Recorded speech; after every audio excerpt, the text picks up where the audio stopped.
19h, vous regardez Al 24 News et merci de nous rejoindre pour cette nouvelle édition. Tout de suite les titres. Après Bakou, Téhéran, le chef de la diplomatie algérienne Ahmed Attaf a été reçu ce samedi par le président iranien Ebrahim Raïssi.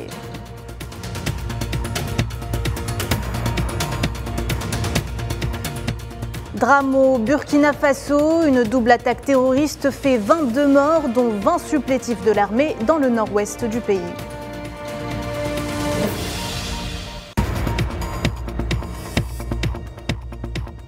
Livraison de bombes à sous-munitions à l'Ukraine, l'ONU s'y oppose.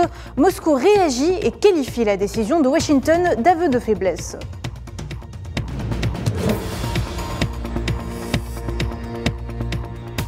Colère populaire et gronde internationale contre les violences policières en France. Malgré les interdictions, des manifestations ont eu lieu cet après-midi dans la capitale Paris.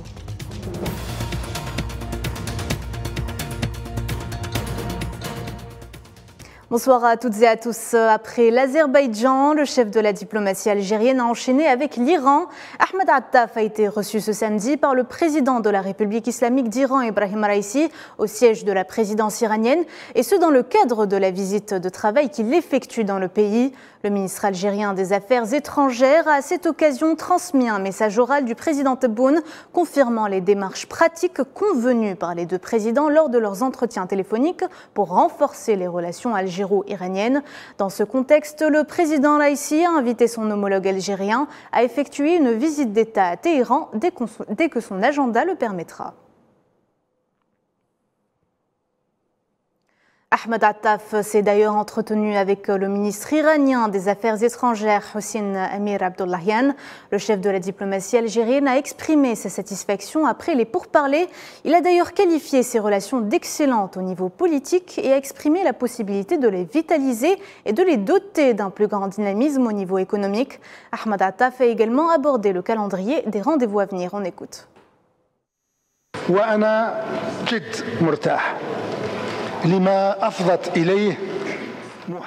Je suis très satisfait des résultats très positifs et pratiques qui ont couronné nos pourparlers d'aujourd'hui, dont l'objectif général est de doter nos relations bilatérales avec une grande vitalité et un plus grand dynamisme. Nous pouvons qualifier ces relations d'exceptionnelles au niveau politique. Elles sont également prêtes à être développées et intensifiées dans leur dimension économique, notamment au niveau des échanges commerciaux et des investissements.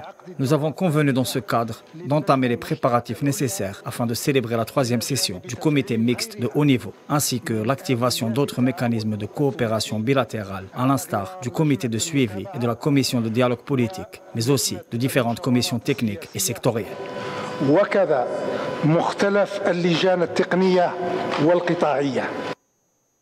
Ahmed Attaf a évoqué avec son homologue iranien l'initiative de médiation algérienne dans le conflit russo-ukrainien. Il a par ailleurs abordé le rôle de leader que joue l'Algérie dans la promotion de la paix, la stabilité, la sécurité ainsi que le développement dans la région sahélo-saharienne.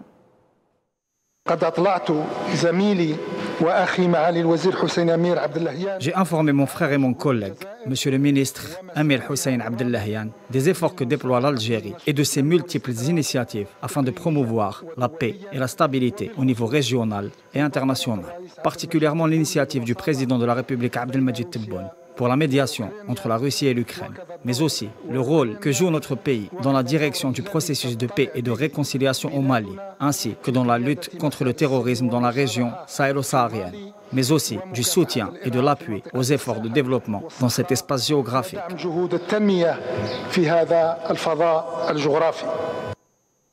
Le chef de la diplomatie algérienne a notamment déclaré que le dialogue fraternel a été couronné par un consensus autour de la situation actuelle des relations internationales, des questions de décolonisation du Sahara occidental et de la Palestine, des modalités de promotion de la stabilité et de la sécurité au niveau régional et international.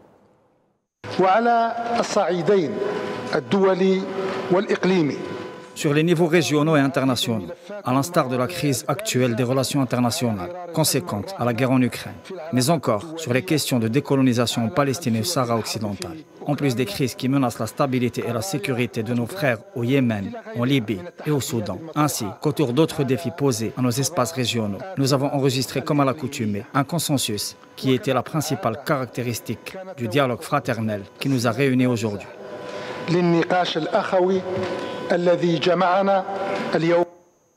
Et on passe au reste de l'actualité. 22 personnes, dont 20 supplétifs de l'armée, ont été tuées vendredi dans 2 attaques terroristes dans le nord et l'ouest du Burkina Faso.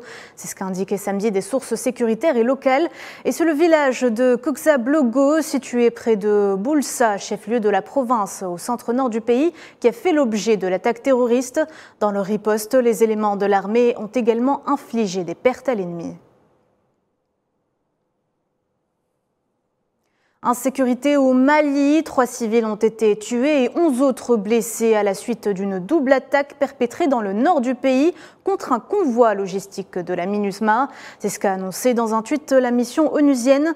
Pour rappel, cette double attaque intervient au moment où la MINUSMA doit quitter le pays au plus tard le 31 décembre prochain. Les chefs d'État et de gouvernement de la communauté économique des États de l'Afrique de l'Ouest se réuniront demain en Guinée-Bissau pour discuter des transitions au Mali, au Burkina Faso et en Guinée-Conakry. 3 pays dont les autorités ont toutes promis d'organiser des élections devant marquer le retour à l'ordre constitutionnel. Les chronogrammes ont déjà été fixés par la CEDEAO et par les autorités de transition. Reprise des affrontements entre l'armée et les forces de soutien rapide dans la capitale soudanaise ce samedi. Avions de combat, bruit de canon et nuages de fumée noire ont été constatés à Khartoum, et ce malgré les nombreuses trêves et les différents appels au dialogue depuis le début du conflit en avril dernier. Et on reste au Soudan avec le chiffre du jour, 3 millions, c'est environ le nombre de déplacés qu'a engendré le conflit au Soudan depuis son déclenchement le 15 avril dernier. Un chiffre qui, selon l'Organisation internationale pour les migrations, est appelé à grimper davantage. Amel Amzine Zitoné. Près de 3 millions de personnes poussées au déplacement en moins de 3 mois. C'est l'amer constat qui ressort du conflit au Soudan. Les statistiques de l'Organisation internationale pour les migrations publiées ce jeudi ne sont que provisoires. Le conflit armé entre armées régulières et les forces de soutien rapide continue de brasser des vies et de faire des sans-abri et des réfugiés.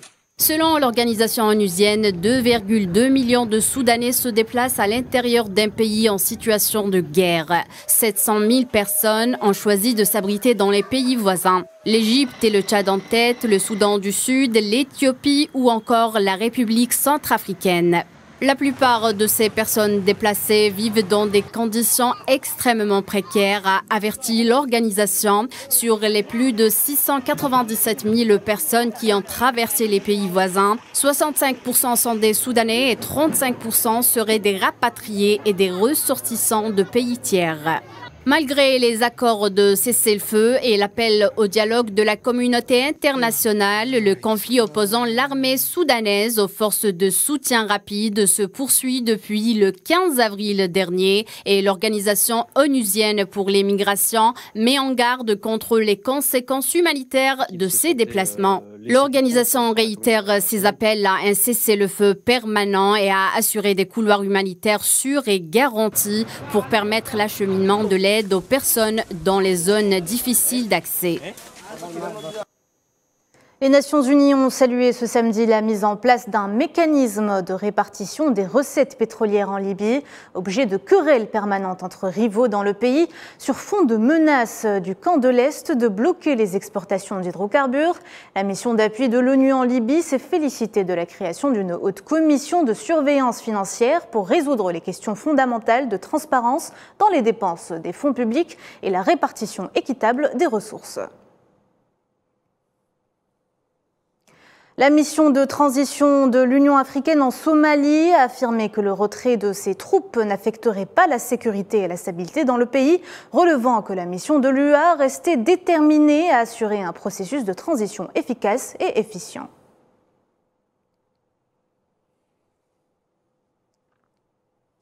En RDC, le président de la Commission électorale nationale indépendante congolaise, Denis Kadima, a affirmé que les élections générales prévues en 2023 auront lieu dans le délai constitutionnel. À cette occasion, il a invité les participants à déposer leur liste de candidatures dans le délai imparti, car, je cite, « aucune prolongation ne sera accordée ».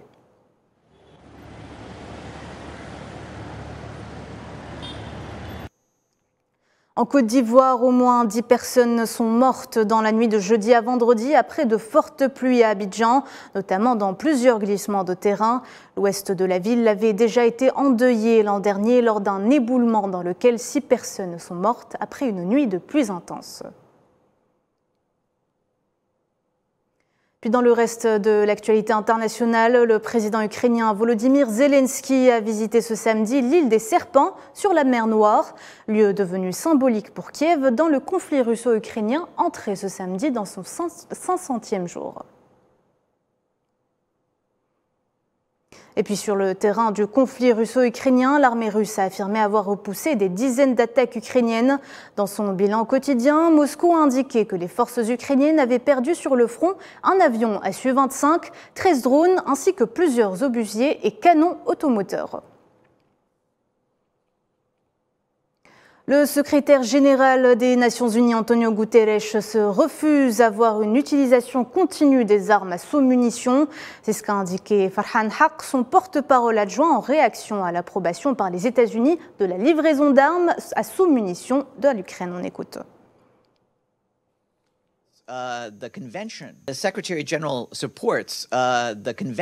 Le secrétaire général soutient la Convention sur les armes à sous-munitions qui, comme vous le savez, a été adoptée il y a 15 ans et il veut que les pays respectent les termes de cette Convention. Et donc, bien sûr, il ne veut pas qu'il y ait l'utilisation continue d'armes à sous-munitions sur le champ de bataille.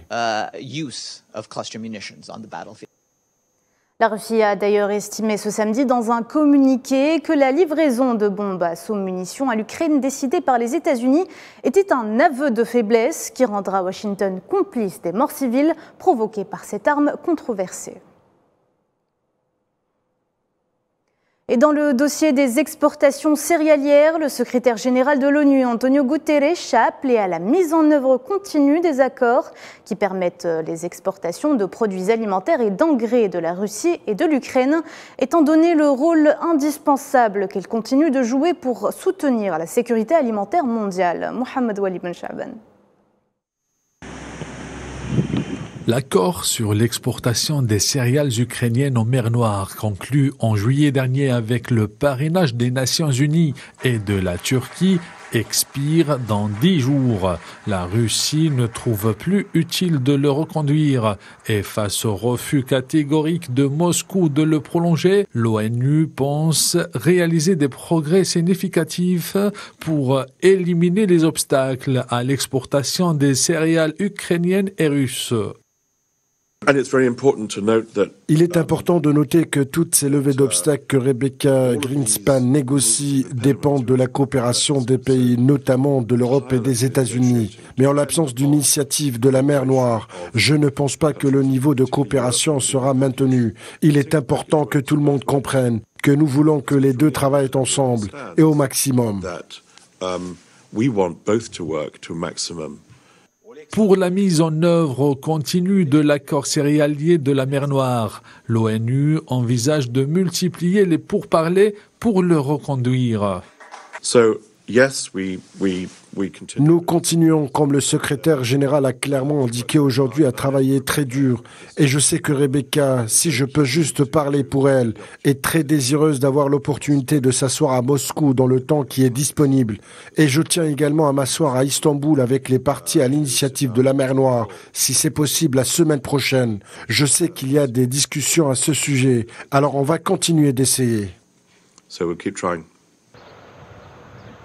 L'accord céréalier qui a permis de soulager la crise alimentaire mondiale a été prolongé à maintes reprises. La dernière fois, c'était en mai dernier, à l'issue d'intenses négociations. Cet accord a permis à l'Ukraine d'exporter près de 33 millions de tonnes de céréales par bateau. La contestation ne faiblit pas en France. Aujourd'hui encore, une manifestation dénonçant le racisme et les violences policières a eu lieu à Paris, malgré l'interdiction. La France a également été épinglée par l'Organisation des Nations Unies suite à la mort du jeune Naël et du mouvement de colère qui se poursuit. Sofiane Baroudier. La rue ne décolère pas après la mort du jeune Naël. Une nouvelle journée de mobilisation contre les violences policières et le racisme a eu lieu aujourd'hui en France. Des manifestations ont eu lieu dans plusieurs grandes villes, à l'instar de Paris, Lille ou encore Marseille.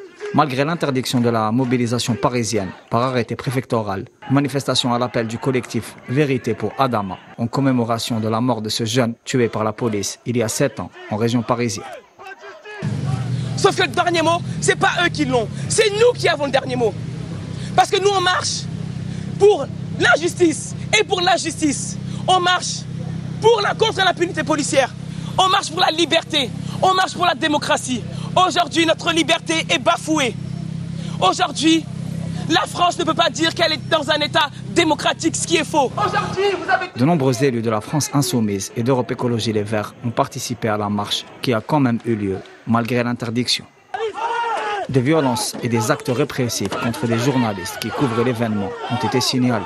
Pour rappel, la France a connu une vague de protestations violentes sur fond de colère populaire après la mort du jeune Naël qui a indigné profondément l'opinion publique internationale.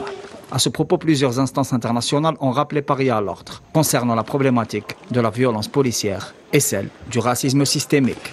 Dernière en date, une déclaration virulente du Comité pour l'élimination de la discrimination raciale, mécanisme onusien qui s'est dit profondément préoccupé par l'usage excessif de la force par la police contre des personnes d'origine africaine et arabe, ce qui se traduit, je cite, par des meurtres récurrents de façon disproportionnée et dans une quasi-impunité. Le comité a également exprimé sa préoccupation quant à ce qu'il a qualifié de discrimination structurelle, notamment dans la police, et a appelé au respect de la Convention internationale sur l'élimination de la discrimination raciale. L'instance internationale a également exhorté Paris à mettre en place des réformes immédiates et appropriées visant l'élimination de la discrimination structurelle dans le système de justice pénale ainsi que la garantie des droits des victimes de crimes à motivation raciale. Parlons sport à présent, plus précisément des Jeux arabes qui se déroulent en Algérie et direction la salle omnisport de Hamou Boutlilis à Oran qui abrite les matchs de handball où nous attend notre envoyé spécial Faisal Salah. Bonsoir. Bonsoir Nalimane. Alors la 3e journée du tour préliminaire est en cours. Objectif des sélections participantes au tournoi, une place en demi-finale, n'est-ce pas Faisal ? Exactement, l'objectif est de se qualifier pour les demi-finales. Un groupe de 4 équipes iront au dernier carré. Une seule équipe prendra la porte du sortie. Aujourd'hui, 2 matchs au programme. Le Qatar a battu plus tôt dans la journée la Jordanie sur le score de 36-21. Et en ce moment même, l'Algérie est en train de battre l'Irak sur le score de 3-1 après 12 minutes de jeu. Pour le moment, pour parler des demi-finales, le premier du classement affrontera le 4e, le 2e affrontera le 3e en demi-finale. Et comme on l'a dit, le 5e, il sera éliminé. Pour le classement, en ce moment-là, l'Algérie est en train est leader du groupe avec 6 points après, on va dire 2 victoires et la 3e victoire, celle-ci contre l'Irak. Le 2e, c'est l'Arabie Saoudite qui était exemptée de cette journée avec 2 victoires et 4 points. Le Qatar qui a réalisé une victoire et les 3e avec 2 points et la Jordanie et l'Irak sont pour le moment avec 0 points. Merci Faisal Salah. Je rappelle que vous étiez en direct de la salle omnisport de Hamou Boutlilis à Oran. C'est la fin de ce journal. Merci de nous avoir prêté attention. Moi, je vous dis à demain.